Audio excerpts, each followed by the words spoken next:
بہت شکریہ اسپیکر صاحب. بسم اللہ الرحمن الرحیم. سب سے پہلے تو ہم آپ کے شکر گزار ہیں کہ کل آپ نے این ڈی ایم اے میں ایک ایسی پریزنٹیشن ہمارے لیے ارینج کی کہ جو بڑی انفارمیٹیو بھی تھی اور بڑی الارمنگ بھی تھی، اور اس سے کم از کم ہم لوگ کہ جن کے علاقے، جن کے حلقے. میں سائرہ صاحب ایک سیکنڈ، اپنا ڈاکٹر طارق فضل صاحب یہ دیکھیں وہ کوئی کڈنیپ ہوا ہے تو یہ پروونشل گورنمنٹ سے بھی رابطہ کریں آپ، اور فیڈرل گورنمنٹ کو بھی یہ بتائیں، ذرا بات کر لیں ان سے. جی سائرہ صاحب.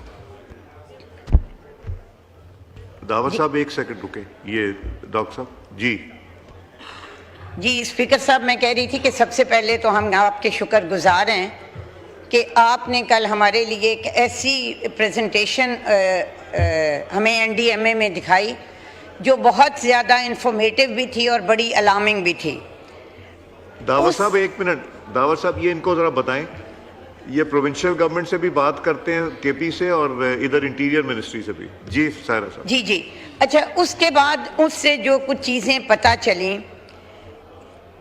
اسپیکر صاحب اس دنیا کے ساتھ ہم نے وہ کیا پچھلے 150 سال میں جو 1000 سال میں نہیں ہوا، اور اس کے بعد 1992 میں ایک ریئلائزیشن ہوئی اور ایک ٹریٹی سائن کی گئی، اور پھر 1996 میں ریو ڈی جنیرو میں کانفرنس ہوئی جو یو این ایف سی سی سی نے کی، اور اس میں یہ ڈیسائیڈ ہوا کہ جو ظاہر امیر ملکوں نے تو جو انڈسٹری لگائی تھی یا جو کچھ بھی تھا، ہم جیسے ممالک کے لیے کہ آپ یہ کریں آپ کو کاربن پوائنٹس ملیں گے، اور بہت سارے ممالک میں جن میں پاکستان بھی ہے ہم نے بہت سارے فنڈز لیے بھی، لیکن بدقسمتی سے میرے نزدیک وہ سسٹم بھی کرپٹ ہو گیا.